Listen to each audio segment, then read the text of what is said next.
Jenderal Hugeng Imam Santoso lahir di Pekalongan, Jawa Tengah, 14 Oktober 1921.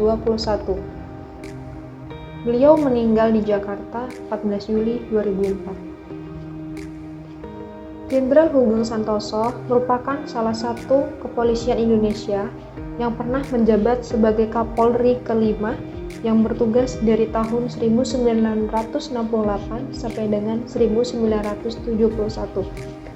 Jenderal Hugeng Santoso dikenal sebagai polisi yang jujur dan berintegritas, tidak tergoyahkan meski harus berhadapan dengan budaya politik dan lingkungan birokrasi yang korup. Kejujuran dan integritas yang pada akhirnya membuat ia harus pensiun dini pada usia 49 tahun. Jenderal Hugeng Santoso lulus dari Perguruan Tinggi Ilmu Kepolisian pertama tahun 1952. Jenderal Hugeng ditempatkan di Polda Jawa Timur sebagai Kepala Dinas Pengawasan Keamanan Negara. Pada tahun 1956, Jenderal Hugeng diangkat sebagai Kepala Bagian Rises Kriminal Sumatera Utara. Penugasan Hugeng di wilayah yang dikuasai korupsi, penyelundupan, dan perjudian menjadi titik awal kejujuran dan integritasnya dimulai. Di hari pertama menginjakkan kaki di kota Medan, Jenderal Hugeng langsung menolak gratifikasi, yaitu pemberian mobil dan rumah mewah, serta menolak barang-barang pemberian mafia. Pada tahun 1966, Hugeng kembali ke kepolisian. Kecemerlangannya membuat Presiden Soeharto tak ragu mengangkatnya sebagai Kapolri pada tahun 1968. Jenderal Hugeng berpendapat, seorang polisi adalah pelayan masyarakat, dari mulai pangkat rendah sampai pangkat tinggi, tugasnya adalah mengayomi masyarakat. Karena prinsip itulah, Hugeng tidak pernah merasa malu, turun tangan sendiri mengambil alih tugas teknis seorang anggota polisi yang kebetulan sedang tidak ada di tempat. Hugeng juga merupakan sosok disiplin. Dia selalu tiba di Mabes Polri pukul 7. Selain itu, Hugeng juga memantau lalu lintas secara langsung dan memantau kesiapsiagaan aparat kepolisian di jalan. Sikap inilah yang mencerminkan sikap akuntabilitas dari seorang Jenderal Hugeng.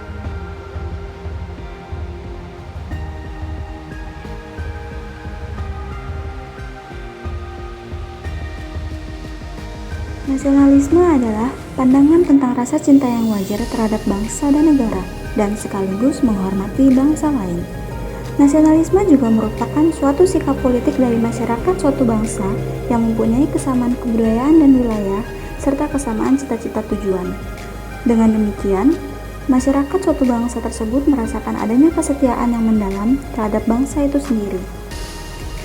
Jenderal Hugeng memiliki rasa nasionalisme yang tinggi dalam menjalankan tugasnya sebagai Kapolri. Sebagai contoh, pada kasus pemerkosaan seorang penjual telur bernama Sumarijem di Yogyakarta. Dalam kasus tersebut, anak seorang pejabat dan seorang anak pahlawan revolusi diduga ikut menjadi pelaku. Jenderal Hugeng berusaha mengusut tuntas kasus ini tanpa melihat latar belakang terduga pelaku. Hal ini mendapatkan sikap bertentangan dari beberapa pejabat polisi, sehingga pada kasus ini diperintahkan langsung oleh Presiden Soeharto untuk dialihkan kepada tim pemeriksa pusat. Sampai pada akhirnya, Jenderal Hugeng dipensiunkan sebagai Kapolri pada tahun 1971. Dalam hal ini, Jenderal Hugeng telah menjalankan tugasnya dengan sangat mengedepankan kepentingan dan kesejahteraan bangsa, yang mana sikap tersebut merupakan salah satu cerminan dari sikap nasionalisme.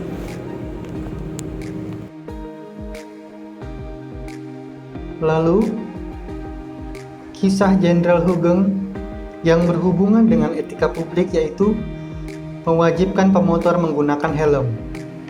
Saat itu, pengguna sepeda motor asal Jepang tengah menjadi tren di masyarakat, terutama di kawasan perkotaan.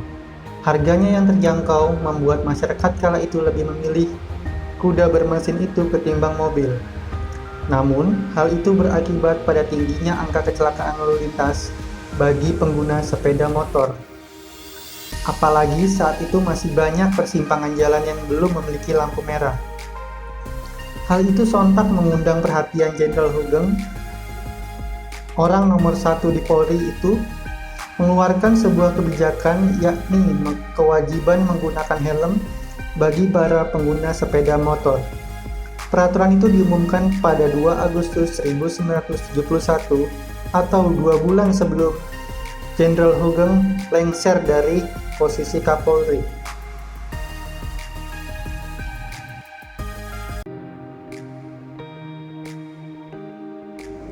Jenderal Kapolri Hugeng merupakan seorang Kapolri yang tegas, adil, dan berkomitmen mutu tinggi.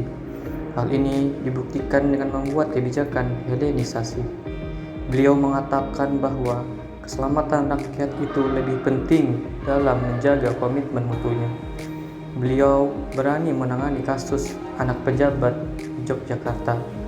Sebagai penegak hukum, beliau tak segan dan bersikap tak gentar menghadapi kasus pemerkosaan Sum Kuning yang terjadi, yang dilakukan oleh anak pejabat dan mengusutnya hingga tuntas.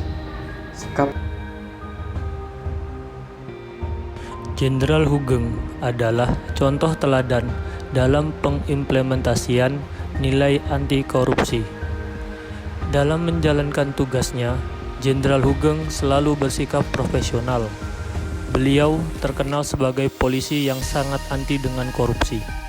Salah satu sikap anti korupsi beliau tercermin saat dilantik sebagai Kepala Jawatan Imigrasi. Jenderal Hugeng meminta istrinya yang saat itu membuka usaha toko bunga untuk menutup usahanya. Hal ini dilakukannya untuk mengurangi benturan kepentingan antara pihak yang berurusan dengan imigrasi dengan memesan kembang pada toko bunga istrinya. Menurut beliau, budaya korupsi itu dapat ditangkal dengan nilai kejujuran, kerja keras, dan kesederhanaan seperti yang tercermin dalam tingkah laku beliau selama menjabat sebagai Kepala Polisi Republik Indonesia dan Kepala Jawatan Imigrasi. Nilai-nilai tersebut diwarisi dari sang ayah yang selalu menanamkan nilai kebajikan yang tidak mengutamakan harta dan kekayaan. Kejujuran dan kepedulian sosial adalah hal yang paling utama. Demikianlah pandangan saya mengenai Jenderal Hugeng yang sangat mencerminkan nilai anti korupsi dalam menjalankan tugas-tugasnya.